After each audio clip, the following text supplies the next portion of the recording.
सध्या राज्यात लोकसभा निवडणुकांची रणधुमाळी सुरू आहे। त्याबरोबरच नाशिकमध्ये भूखंड घोटाळ्यावरून राजकीय वातावरण चांगलंच तापल्याचं पाहायला मिळतंय। शिवसेना उद्धव ठाकरे गटाचे नेते संजय राऊत यांनी 2 दिवसापूर्वी नाशिक महानगरपालिका हद्दीत जवळपास 800 कोटी रुपयांचा भूखंड घोटाळा झाल्याचा आरोप केलाय। यावर आज नाशिकचे पालकमंत्री दादा भुसे, स्थायी समितीचे माजी सभापती गणेश गीते यांनी नाशिकमध्ये पत्रकार परिषद घेतली। यावेळी गणेश गीते यांनी संजय राऊत यांचे आरोप फेटाळून लावले। ऐकूया काय म्हणाले गणेश गीते। महापालिकेत 800 कोटीचा भूसंपादन घोटाळा झाला।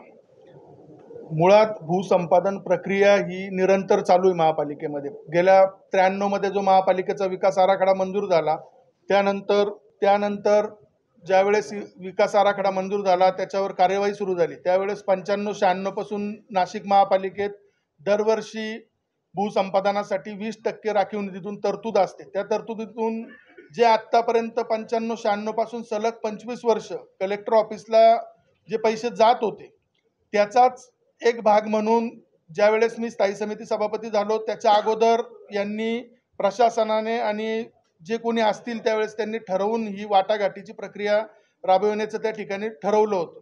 नंतर दरम्यानच्या काळात भूसंपादन हे 3 प्रकारे होते। एक तर खाजगी वाटाघाटीने होतं, किंवा कलेक्टर ऑफिस मार्फत होतं, किंवा TDR मार्फत होतं, किंवा आता मागच्या वर्षी UDCPR मध्ये जी नवीन प्रोव्हिजन आली महापालिकेच्या बॉन्डच्या माध्यमातून होतं। पण महापालिकेचा जो अधिकार आहे तो त्या शेतकऱ्याचा किंवा त्या जमीन मालकाचा आहे की त्याने कोणत्या मार्गाने भूसंपादन करायचं।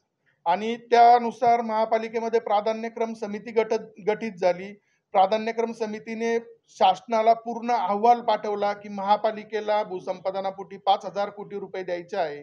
मग त्यानंतर शासनाने अहवाल शासनाकडे गेल्यानंतर ती यादी शासनाकडनं, त्यावेळेस मुख्यमंत्री उद्धव ठाकरे साहेब होते, त्यांच्याकडनं ती मंजूर होऊन आली।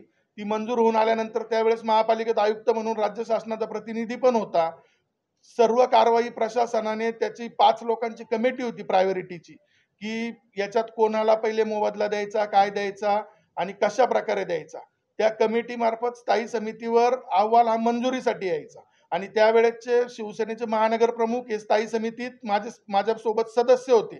शिवसेनेच्या आपल्या स्वर्गीय सत्यभामाताई गाडेकर पण त्यावेळेस सदस्य होत्या, कल्पनाताई पांडे पण होत्या, आणि अजून इतर पण एक जण कोणीतरी स्थायी समितीत सदस्य होते। 4 जण स्थायी समितीत होते। ते जर म्हणताय की नाशिक महापालिकेत घोटाळा झालाय 800 कोटीचा, मग त्यावेळेस त्यांनी त्या प्रकरणाची चौकशी का लावली नाही किंवा त्याच्यावर स्टे का नाही दिला?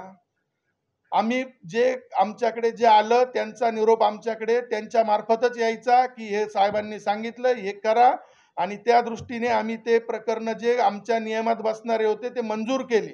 आणि त्याचं जिवंत उदाहरण म्हणजे ज्याच्याबरोबर ते म्हणतात की परवा ठक्कर बिल्डर बसले होते, हे त्यांचं पत्र, ही ठक्करांचीच केस आहे, किती कोटीची आहे ते तुम्ही महापालिकेतनं पेपर काढून बघून घ्या।